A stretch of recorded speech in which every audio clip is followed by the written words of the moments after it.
घपले घोटाले भ्रष्टाचार करने वाली कांग्रेस पार्टी है, और दूसरी ओर 23 साल तक मुख्यमंत्री प्रधानमंत्री रहने के बाद 25 पैसे का जिस पर आरोप नहीं है, ऐसे नरेंद्र मोदी है, नरेंद्र मोदी।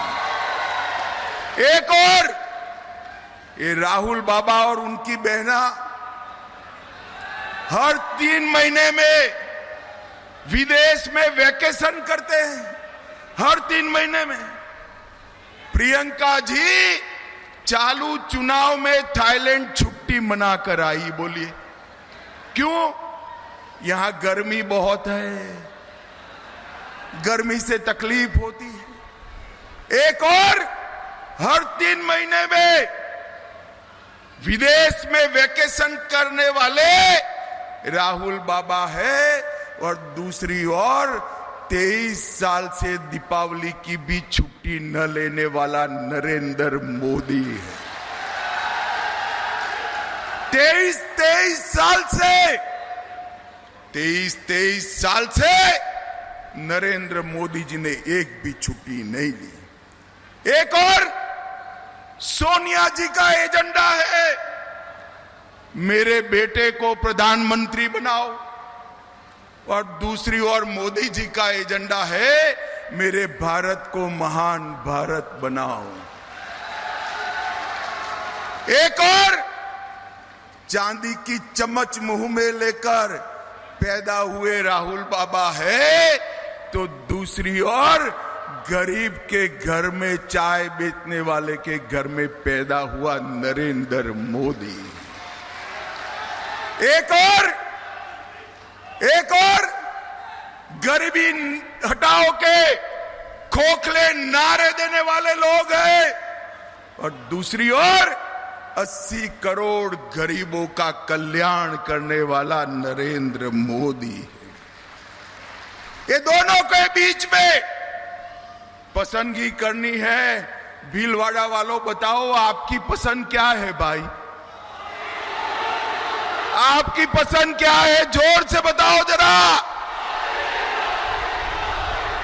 भाई और बहनों, सिर्फ भीलवाड़ा की नहीं, पूरा पश्चिम उत्तर दक्षिण मैं जहां पर भी जाता हूं, हर जगह मोदी मोदी मोदी मोदी के नारे लगते हैं।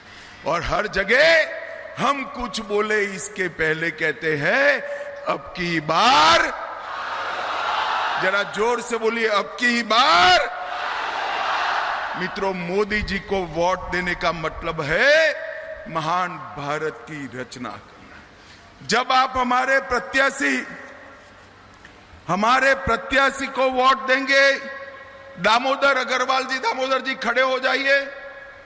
जब आप दामोदर जी को वोट देंगे, इनके सामने कमल निशान पर वोट दोगे, तो समझ कर लेना आपका एक दिया हुआ दामोदर जी को हर वोट नरेंद्र मोदी को प्रधानमंत्री बनाने वाला है।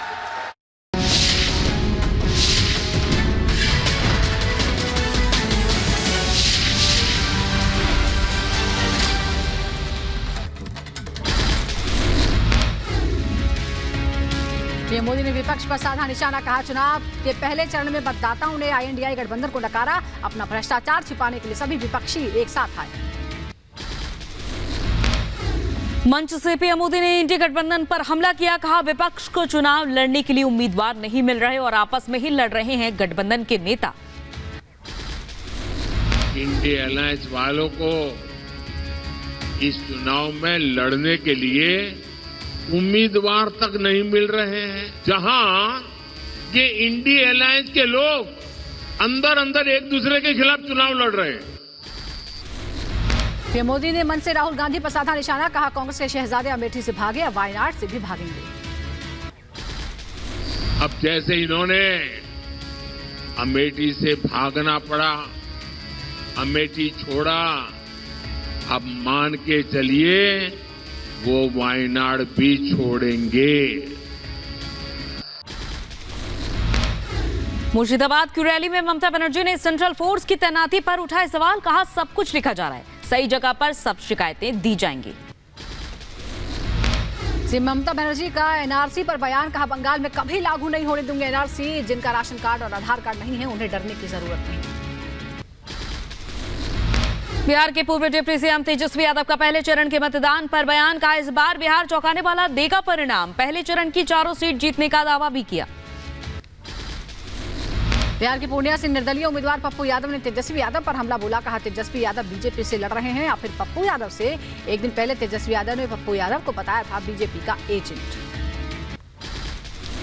बीजेपी पर आप सांसद संजय सिंह ने हमला किया, कहा शराब घोटाले में 1 पैसा बरामद नहीं हुआ है। शराब घोटाला हमले में बीजेपी ने किया है। शराब घोटाला के मामले पर बोले संजय सिंह, कहा शरद रेड्डी ने बीजेपी को करोड़ों का चंदा दिया। बीजेपी दूसरों पर आरोप लगाती है।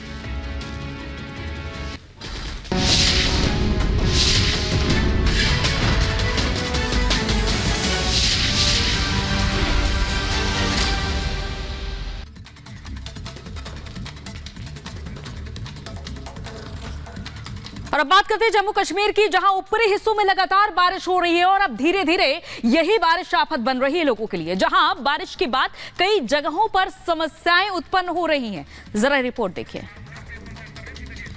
और आप नेता सौरभ भारद्वाज क्या कुछ कह रहे हैं, यह हम आपको दिखाते हैं। डिनर के बाद 2 घंटे बाद आम खाया उन्होंने 6 तारीख को। सुन ले एलजी कान खोल के, घर के लोग भी खाते आम। जिनको डायबिटीज होता देते हैं आप अपने माँ बाप को कि खा लो पापा, एक आम खा लो, क्या हो जाएगा, इंसुलिन ले लेना। 6 तारीख को आम खाया है, 12 तारीख को 320 शुगर हो जाएगी अरविंद केजरीवाल की। बदतमीजी कर रहे हैं सारे के सारे लोग, मारना चाहते हैं। 13 तारीख की 11 बजे की शुगर है, सुबह 11 बजे की 270, दोपहर 3 बजे की शुगर है 270।